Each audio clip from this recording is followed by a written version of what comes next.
दोस्तों, इंडिया के foreign minister doctor Jaishankar जो हैं, उन्होंने एक इम्पॉर्टेंट इंटरव्यू दिया फाइनेंशियल टाइम्स को। उन्होंने कहा है जनाब कि हमने स्ट्रेट ऑफ हार्मोज जो है वो खुलवा ली है। A convoy flew through last night. Iran did not fire on them. Probably they made a deal with India. लेकिन इंडिया के 2 शिप्स गुजर गए वहां से, तो this is something very surprising चौथी है। सबसे अहम बात ये रही कि ईरान ने इन जहाजों पर कोई हमला नहीं किया। क्रिस राइट के अनुसार ऐसा समझौता इसलिए हुआ क्योंकि भारत और ईरान के बीच कोई समझौता हुआ था। और उन्होंने कहा जी कि ये जो इंडियन फ्लैग एलपीजी कैरियर्स थे, एक का नाम शिवलेख था और एक का नाम नंदा देवी था, जो कि काफ़ी ज़्यादा बड़ी तादाद में एलपीजी गैस लेके आ रहे थे और वो इंडिया पहुंच रहे हैं। भारत और ईरान के बीच में स्ट्रेट्स ऑफ हॉर्मुज के ऊपर डील हो गई है। Iran has given approval to Indian government liquefied petroleum tankers to sail through the Strait of Hormuz. Houthis आने लगे हैं इस जंग में, और जिस वक्त जंग में आएंगे बाबुल मंदब बंद हो जाएगा। क्या बनेगा हमारे तेल का क्या बनेगा? इस वक्त की बड़ी खबर आपको बता दें, गुजरात के मुंद्रा पोर्ट पहुंच चुका है शिवालिक जहाज, और ये तस्वीरें मुंद्रा पोर्ट गुजरात से हैं और इन तस्वीरों का इंतजार पूरा हिंदुस्तान कर रहा था। बड़ी कूटनीतिक कामयाबी लेकर आया है शिवालिक जहाज। लेकिन पाकिस्तान एक चीज को महसूस कर रहा है, and that is very significant. और वो क्या चीज को महसूस कर रहा है कि भाई ये तो हमारे पार्टनर हैं, दोस्त हैं, यार हैं, सज्जन हैं, ये इन्होंने किया क्या है? ये ईरान जंग 2 हफ्ते हो गए हैं, इसको 15-16 दिन हो गए, ये मजीद कितनी आगे बढ़ेगी? अभी तक इंडिया में ऑयल प्राइस वो उस तरह नहीं बढ़ी। सो कहीं ना कहीं there is some diplomacy which is being played with Iran. तो जयशंकर का ये सारी बात करना, इट गिव्स अ मैसेज कि वो उनकी जो फॉरेन पॉलिसी है वो बड़ी कामयाब है। के साथ जो पॉलिसी लेवल डिस्कशन थे वो कंक्लूड नहीं हो सके, लिहाजा जो स्टाफ लेवल एग्रीमेंट था उस पर कंसेंसस नहीं हुआ है। पाकिस्तान की मईशत इस तनाज़े के बायस शदीद मुतासिर हो रही है। जंग के पहले हफ्ते के दौरान ही पाकिस्तान में पेट्रोलियम मसनूआत की कीमतों में 55 रुपए फी लीटर इजाफा हुआ और आज मट्टी के तेल की कीमत में 39 रुपए फी लीटर बढ़ा दी गई। मैं देख रहा था कि जयशंकर साहब जो हैं, ही इज़ इन यूरोप, तो वो वहाँ पे बैठ के सारी बातें यूरोपियंस पूछ रहे होंगे कि पायन ये कोई हमें भी ये ब्लैक मैजिक जो आपने किया है वो करें। तो जनाब सारी जो फूफा है डोनाल्ड ट्रंप की निकल गई है, उसकी वजह बड़ी साफ है। जिस तकब्बुर और घमंड में वो मुब्तला थे, उन लोगों का ये कहना है कि डोनाल्ड ट्रंप आइसोलेट हो रहे हैं अपनी ही जमात के अंदर। दोस्तों, इंडिया के फॉरेन मिनिस्टर डॉक्टर जयशंकर जो हैं, उन्होंने एक इम्पॉर्टेंट इंटरव्यू दिया फाइनेंशियल टाइम्स को। उन्होंने कहा है जनाब कि हमने स्ट्रेट ऑफ हार्मोज जो है वो खुलवा ली है। हमारे लिए आएंगे जो टैंकर्स हैं या जो कार्गो जो शिप्स हैं वो आएंगी। और उन्होंने कहा जी कि ये जो इंडियन फ्लैग एलपीजी कैरियर्स थे, एक का नाम शिवलेख था और एक का नाम नंदा देवी था, जो कि काफ़ी ज़्यादा बड़ी तादाद में एलपीजी गैस लेके आ रहे थे और वो इंडिया पहुंच रहे हैं। लेकिन पाकिस्तान एक चीज़ को महसूस कर रहा है, and that is very significant. और वो क्या चीज़ को महसूस कर रहा है कि भाई ये तो हमारे पार्टनर हैं, दोस्त हैं, यार हैं, सज्जन हैं, ये इन्होंने किया क्या है? ये जिस तरह पाकिस्तान ईरान के साथ खड़ा हुआ है, जिस तरह पाकिस्तान ईरान के साथ खड़ा हुआ, भारत तो ईरान के साथ नहीं खड़ा हुआ, तो ये थोड़ी सी पाकिस्तान के अंदर एक वो जिसे कहते हैं ना एक चीज़ मौजूद है। और ख़ास तौर पे फिर आपको पता है कि जिस तरह prime minister Modi and prime minister Netanyahu की मुलाकात हुई होगी, आपने देखा जो जंग से पहले, उसको लेकर के भी बहुत सारे लोग ये स्टडी कर रहे हैं कि ये क्या किया जा रहा है और किस तरह चीज़ें जो हैं वो हो रही हैं। तो एक बड़ी जिसे कहते हैं ना बड़ी शॉकिंग सी सारी ये स्टोरी है और एक अजीब किस्म का एक वो सिनेरियो बनता है ये। बहरहाल देखने को तो ये है कि कहीं ना कहीं पे ये इंडिया जो है और ईरान आपस में अपने जो बायलैटरल रिलेशंस हैं वो रख रहे हैं। और ये जो सिचुएशन है कि जो ईरान के एम्बेसडर इंडिया के अंदर हैं, उन्होंने जब कहा कि इंडियन शिप्स जो हैं वो उनको गुजरने का मौका दिया जाएगा, तो इस चीज़ को लेकर के भी लोग थोड़े से समझ रहे हैं कि उनकी फॉरेन पॉलिसी बड़ी कामयाब है। तो जयशंकर का ये सारी बात करना, इट गिव्स अ मैसेज कि वो उनकी जो फॉरेन पॉलिसी है वो बड़ी कामयाब है। और इस वक्त तो सबसे बड़ी बात ये है कि जिसका भी वो जिसे कहते हैं ना तेल गुजर जाए तो क्या ही बात है, जिसका भी तेल वहाँ से गुजर जाए तो क्या ही बात है। क्योंकि असल मसला है कि लोगों का वहाँ से तेल नहीं गुजरने दिया जा रहा, और वो इसलिए नहीं गुजरने दिया जा रहा बिकॉज दे डू अंडरस्टैंड कि ये चीज़ जो है अगर हमने ये असल में तो वो समझते हैं कि अगर ये तेल ही गुजरने दिया गया तो फिर हमें क्या मिला इसमें। तो वो असल में तो ये चाहते हैं कि वो एक चैलेंज जो है वो देना चाहते हैं तमाम मुल्कों को, लोगों को। अच्छा, जिस तरह के अगर आप देखें कि मोदी साहब की इजराइल से पार्टनरशिप है, मोदी साहब की जो इजराइल से जो पार्टनरशिप है वो बड़ी इंटरेस्टिंग है। आपने कभी नोट किया कि मोदी साहब जो हैं वो, मेरा नहीं ख्याल ईरान, आई थिंक पता नहीं बहुत लॉन्ग अगो कहीं ईरान वो गए होंगे। भारत की अवाम और भारत की जो लीडरशिप है, they are not pro Iran, लेकिन ईरान की कमज़ोरी नज़र आ रही है while dealing with India. Iran उस तरह नहीं, वो समझता है कि ये बड़ा मुल्क है, बड़ी इकॉनमी है, फ्यूचर में काम आ सकता है। और दूसरा भी मेरा ख्याल है कि डॉक्टर जयशंकर जो है ना, उसने ये ब्रिक्स वाला खाता भी चलाया, कि उसने ये कहा कि भाई हम ब्रिक्स के मेंबर हैं और देखो ना ये तुम लोग क्या कर रहे हो, आपको ये नहीं करना चाहिए, हमें स्पेस दें, ये करें वो करें। You are getting this point. इस चीज़ को लेकर के भी, क्योंकि जो मुझे याद है कि अगले दिन जो थे डॉक्टर जयशंकर ने बात करते हुए ये कहा कि ब्रिक्स के रिलेटेड बात जो है वो भी हुई है। सो अब एक तरफ यूरोपियन कंट्रीज हैं, वो समझ रहे हैं कि इंडिया ने जो अरेंजमेंट कर लिया वो हम क्यों नहीं कर सकते, क्योंकि वहाँ पे महंगाई होगी। महंगाई तो अमेरिका में भी हो गई है। मैं अभी पिछले हफ्ते 10 दिन पहले मेरा वहाँ पे पढ़ता है भतीजा, तो उससे मैंने पूछा, मैंने कहा हाँ भाई क्या अपडेट है। उसने कहा जी गैस जो है वो 80 सेंट के पता नहीं कितने सेंट जो है वो महंगी हो गई है अमेरिका के अंदर। तो आप यहीं से अंदाज़ा लगाएं कि अब वो स्टूडेंट है तो उसके ऊपर वो जाहिर बात है बर्डन जो है वो आया है, क्योंकि स्टूडेंट्स के पास तो इतने पैसे नहीं होते, तो वो महंगाई बढ़ी है। तो जब अगर 80 सेंट वो जिसे कहते हैं वो हुआ है तो उसके लिए तो एक शौक है, तो बाकियों के लिए भी शौक है। तो ये मैं समझता हूँ कि यूरोप जो है वो चाह रहा है कि इंडिया हमें यहाँ से निकाले, ठीक है। और दूसरी तरफ ये है कि वो ये कह रहे हैं कि कोई ब्लैंकेट अरेंजमेंट नहीं है और ना ही हमने ईरान को कुछ दिया है। दो चीज़ें हैं। सो इसका मतलब क्या होता है? इसका मतलब ये है पायजान कि हम जो कुछ दे रहे हैं ईरान को, ये कोई हमारा अरेंजमेंट नहीं उनके साथ हुआ, ये हमने उनको कहा है कि ये हमारे 2 शिप निकाल दें। तो अगर उन्होंने पाकिस्तान के भी 2 शिप निकाल दिए हैं फॉर एग्जांपल, तो क्या ये कोई बहुत बड़ी चीज़ हो गई है? एक सवाल है ना, जस्ट अ क्वेश्चन कि क्या जो जयशंकर साहब ये कामयाब हो गए हैं तो अब क्या यूरोप भी करने में ये कामयाब हो जाएगा? क्योंकि अब यूरोपियंस आएंगे, पूछेंगे इंडियन से कि आपने क्या किया है। और डॉक्टर, मैं देख रहा था कि जयशंकर साहब जो हैं ही इज़ इन यूरोप, तो वो वहाँ पे बैठ के सारी बातें यूरोपियंस पूछ रहे होंगे कि पायन ये कोई हमें भी ये ब्लैक मैजिक जो आपने किया है वो करें।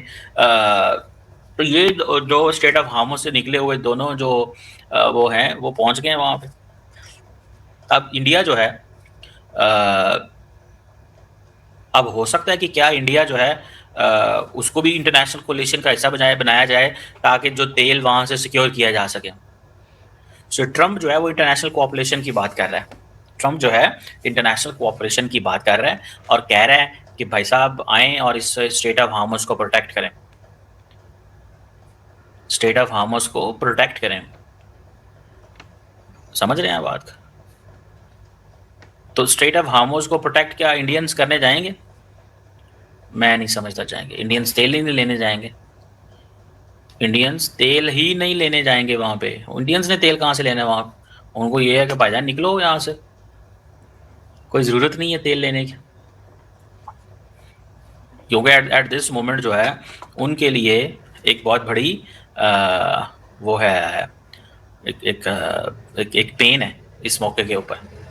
तो मैं तो ज़ाती तौर पे ये समझता हूँ कि कहीं ना कहीं पे मुझे ज़ाती तौर पे ये लगता है कि जो लीडरशिप है इंडिया के अंदर उसने अपना पर्सनल इन्फ्लुएंस इस्तेमाल किया है और पाकिस्तान ने भी ज़ाहिर इस बात इस्तेमाल किया। लेकिन एक चीज़ है कि इंडियन लीडरशिप ने, आपको पता है कि आज मैं किसी कन्वर्सेशन में था सुबह एक थिंक टैंक के अंदर, तो वहाँ पे ये बात हुई कि इंडिया जो है उसने तो कोई अफसोस का इजहार नहीं किया। इंडिया ने कोई अफसोस का इजहार नहीं किया ईरान के साथ। और वो इंडियंस कहते हैं हम क्यों अफसोस का इजहार करें, हम क्यों अफसोस का इजहार करें, हमारे तो ईरान से वो ताल्लुकात ही नहीं है। वो कहते हैं पायना है तो वो दूसरे हैं जो है ना ममालिक हैं और ये सब, हमारा इनसे क्या लेना देना। ठीक है जनाब, तो ये आप कह सकते हैं कहीं ना कहीं पे ये एक जो फैक्टर है वो हमारे सामने है और ये फैक्टर रहेगा, ये ख़त्म नहीं होने जा रहा। और ये तब तक ये फैक्टर रहेगा जब तक आप समझते हैं कि ये चीज़ जो है वो है कि जो तेल की जो सप्लाई है या वो प्रॉपर्ली ओपन नहीं होती।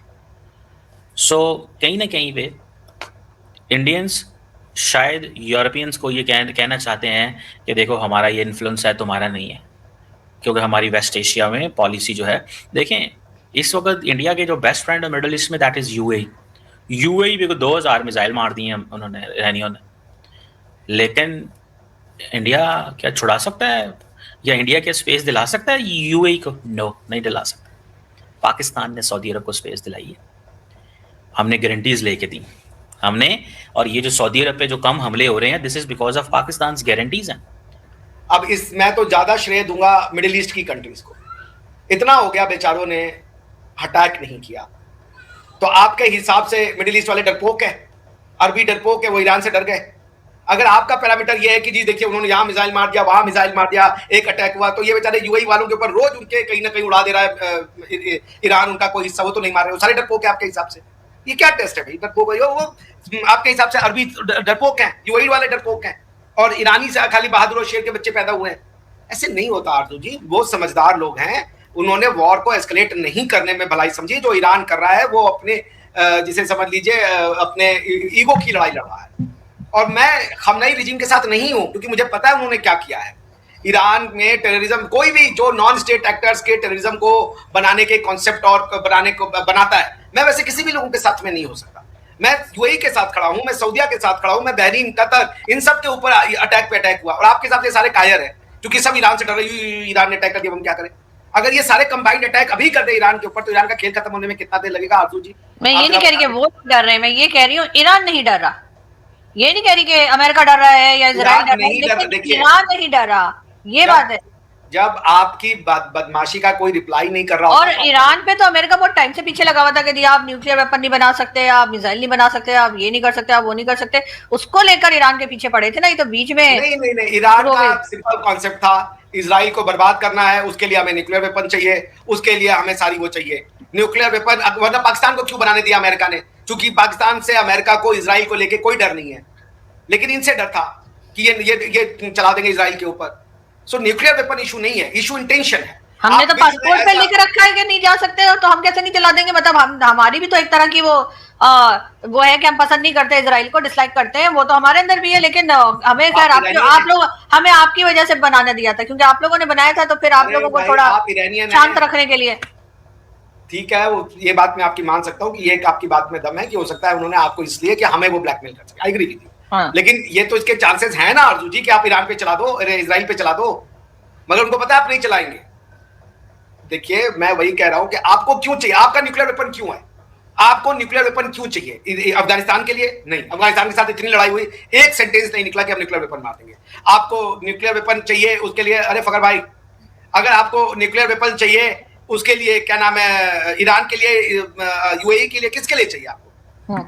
आपको इंडिया के लिए चाहिए, उसी तरीके से ईरान को चाहिए, सिर्फ और सिर्फ इजराइल। हमें नहीं चाहिए इंडिया के लिए, अमेरिका को चाहिए इंडिया के लिए। वो चाहते हैं कि हम आपको और आप हमें डराते रहे। नहीं, हम आपको कभी नहीं डराते भाई, आप शुरू से डरा रहे हो। यही तो दिक्कत है, आप लोग की हिस्ट्री पलट देते हो यार। आप 1947 से आप घुस गए अटैक करने, अभी तक अटैक किए जा रहे हो, कह रहे हो हम आपको डराते।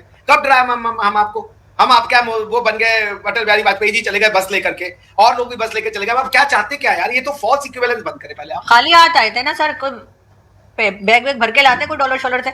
तो दोस्तों जैसा कि आपने क्लिप में देखा कि एस जयशंकर जो है यूरोप में बैठे, यूरोप में बैठ के उन्होंने इंटरव्यू में बैठ के एक बात कही है कि मतलब कि स्ट्रेट ऑफ हॉर्मस जो है भारत के लिए खुल गया। मतलब कि वहाँ से भारत के जो शिप्स टैंकर्स हैं ना, मतलब कि जो गैस जो आज जो खबर आई है, आज 2 टैंकर्स मतलब कि भारत में पहुँचे हैं, ठीक है, मतलब कि 5 बजे, ठीक है, वो LPG गैस लेके आए हैं, ठीक है भाई, और उनको मतलब कि एस्कॉर्ट किया गया है, ठीक है, इंडियन नेवी के द्वारा। मर्चेंट नेवी के शिप्स हैं ना जो मतलब ये LPG गैस को लेकर आ रहे थे, उनको एस्कॉर्ट किया गया है इंडियन नेवी के द्वारा, ठीक है। और क्या बोलते हैं, जो भारत के लिए जो स्ट्रेट ऑफ हॉर्मस खोला गया है ना, मतलब कि वो किसी और के लिए नहीं खोला गया, ठीक है। ईरान जो भारत के लिए सपोर्ट कर रहा है, और भारत और ईरान की मतलब कि एक डील हुई है, ठीक है। मतलब कि जयशंकर ने मतलब कि वहाँ पे इंटरव्यू में बैठ के बताया कि मतलब कि ईरान भारत का सपोर्ट करेगा, ठीक है भाई। बदले में ईरान भी भारत का सपोर्ट चाहता है, लेकिन भारत उस तरीके से मदद नहीं कर सकता, क्योंकि भाई किसी की वॉर में, किसी के युद्ध में साथ नहीं दे सकता भारत, ठीक है।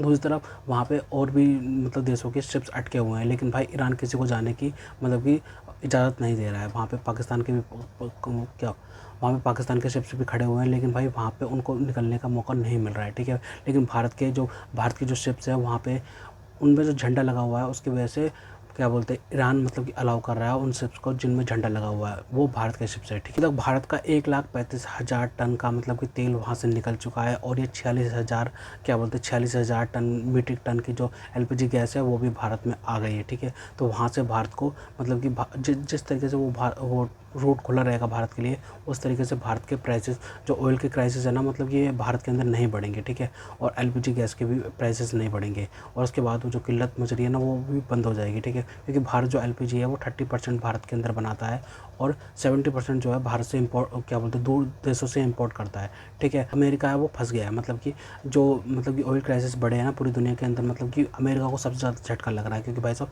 मतलब कि जितने ज़्यादा ये ऑयल क्राइसिस बढ़ेगा ना, मतलब कि अमेरिका को सबसे ज़्यादा झटका लगेगा, ठीक है। मतलब कि इस वॉर से पहले अमेरिका ने मतलब कि वेनेजुएला पे कब्जा कर लिया था, ठीक है। मतलब कि एक तरीके से उसके प्रेसिडेंट को उठा लिया था, उसके बाद भाई वो उनके ऑयल पे कंट्रोल कर लिया था। लेकिन भाई अब जिस तरीके से मतलब कि प्राइसेस बढ़ रहे हैं ना, मतलब कि सबसे ज़्यादा हिट अमेरिका को ही हो रहा है, ठीक है भाई। अब अमेरिका दूसरे देशों से कह रहा है कि भाई आप रशियन ऑयल खरीदने से क्या होगा कि मतलब कि जो रेट है ना, मतलब कि क्या बोलते हैं, अभी 85 to 89 के करीब मतलब कि प्रति बैरल तेल चल रहा है पूरी दुनिया में, क्रूड ऑयल। लेकिन जो अब मतलब कि एकदम से हिट हो गया था 140 पे, लेकिन भाई अब थोड़ा सा कंट्रोल में 110 पे है, 110 से 90 के करीब में चल रहा है अभी तेल। कभी भी अप हो सकता है, कभी भी डाउन हो सकता है, लेकिन भाई उसकी वजह से अमेरिका को सबसे ज़्यादा हिट हो रहा है। पूरी दुनिया पे ऑयल क्राइसिस छा गया, तो अमेरिका को ये पता नहीं था कि भाई मतलब इजराइल की जंग में कूदने का नतीजा ये होगा। तो इस वजह से अमेरिका अब ये सोच रहा है कि भाई मतलब कि किसी भी तरीके से अब इस जंग को ख़त्म करा जाए, ठीक है, इस ऑयल क्राइसिस को हटाया जाए, क्योंकि भाई अमेरिका मतलब सबसे ज़्यादा परेशान होगा, क्योंकि अमेरिका की जंग थी भी नहीं है, ये जंग थी इजराइल की।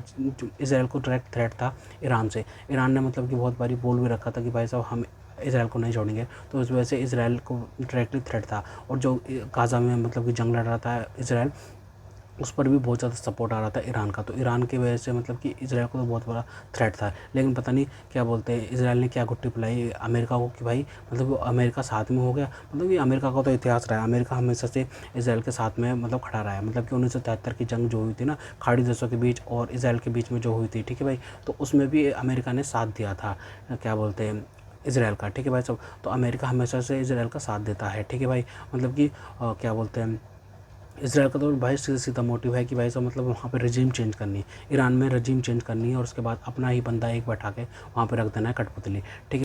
सुप्रीम लीडर है ईरान का, तो वहाँ पे उसको भी असैसिनेट कर दिया गया। और उसके बाद भाई इजराइल ने तो पक्का मन बना लिया कि वहाँ पे मतलब अपना बंदा बैठाना है, अमेरिका ने भी मन बना लिया। लेकिन भाई अब जो ये ऑयल क्राइसिस आया ना, मतलब ईरान ने तो साफ साफ बोल दिया कि भाई कि जो हम जंग लड़ेंगे वो इंफ्रास्ट्रक्चर वॉर होगी, ठीक है भाई। दुनिया में जो ऑयल क्राइसिस जो बढ़ रहे हैं ना, वो ही मतलब कि वेपन है ईरान के लिए, क्योंकि ईरान ने मतलब ये फैसला कर लिया कि भाई मैं तो भाई साहब मतलब कि स्टेट ऑफ हॉर्मस भी बंद कर दूंगा, और उसके बाद भाई ऑयल क्राइसिस भी बढ़ा दूंगा पूरी दुनिया में। इस वजह से सबसे ज़्यादा हिट कौन हो रहे हैं भाई साहब, इनके जो अलाइज़ है ना, अमेरिका के जो अलाइज़ है, नाटो के अलाइज़ हैं, जो नाटो है और क्या बोलते हैं ये साउथ कोरिया है, ठीक है, और जापान है। सबसे ज़्यादा ये हिट हो रहे हैं कि मतलब कि इनके पास मतलब कि इनके पास भी मतलब कि जो रिजर्व्स है ना, मतलब कि 25 दिन के 30 दिन के जो जापान और साउथ कोरिया के पास है, वो उनके पास ख़त्म हो रहे हैं, तेज़ी से ख़त्म हो रहे हैं। और जो जितने ज़्यादा ये ऑयल मतलब कि प्राइसेस बढ़ेंगे तो मतलब इनको दिक्कत होगी, और सबसे ज़्यादा बोझ पड़ेगा अमेरिका पे, क्योंकि अमेरिका साथ दे रहा है इजराइल का, ठीक है।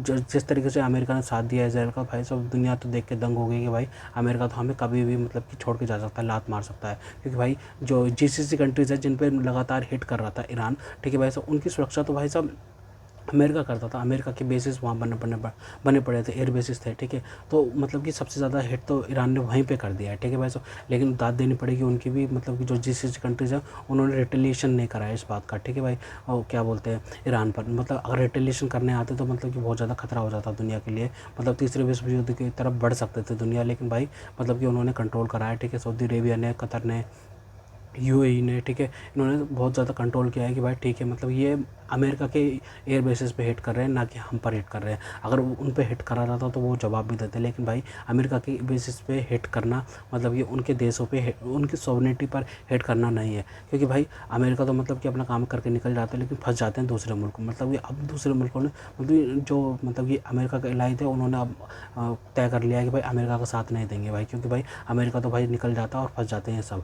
लेकिन भाई मतलब इसी बीच पाकिस्तान भी जो मतलब कि सऊदी अरेबिया पे जो हमला हो रहा था ना, मतलब पाकिस्तान ने डील करी थी सऊदी अरेबिया के साथ में कि भाई डिफेंस डील है, मतलब तुम पे हमला जो माना जाएगा वो पाकिस्तान में मान जाएगा, जो पाकिस्तान में मान जाएगा वो सऊदी अरेबिया में मान जाएगा। लेकिन भाई ये एक तरफा ही डील थी, क्योंकि पाकिस्तान को जब भारत मतलब कि एयर स्ट्राइक वगैरह कुछ भी करने आता है, ऑपरेशन सिंदूर चलाता है भारत, तो भाई वहाँ पे सऊदी अरेबिया थोड़ी मदद करने आएगा, लेकिन पाकिस्तान को जाना पड़ेगा। पाकिस्तान ने डॉलर पकड़े हैं, डॉलर अगर फेंको तो भाई सब ये आ जाएंगे, ठीक है भाई। मतलब कि अगर सऊदी अरेबिया $20 बिलियन अगर उनके पास फेंक दे तो पाकिस्तान के पास, तो ये मतलब कि मदद करने आ जाएंगे। लेकिन भाई अभी तो ये एक भी फौजी नहीं भेज रहे हैं, तो भाई मतलब कि किस बात की डील हुई, ठीक है भाई, पाकिस्तान को बचाने के लिए। और दूसरी तरफ भाई सब अफगानिस्तान TTP जो है, मतलब कि भाई सब वो क्या बोलते हैं ड्रोन्स भेज रही है पाकिस्तान के अंदर, पाकिस्तान को इस्लामाबाद पे हिट कर रही है। मतलब कि परसों की न्यूज़ है कि भाई इस्लामाबाद पर मतलब कि मंडराते रहे हैं ड्रोन्स, और भाई वहाँ पे बहुत ज़्यादा अटैक भी करा है उन्होंने, ठीक है। तो पाकिस्तान की जो एयर डिफेंस सिस्टम है वो भी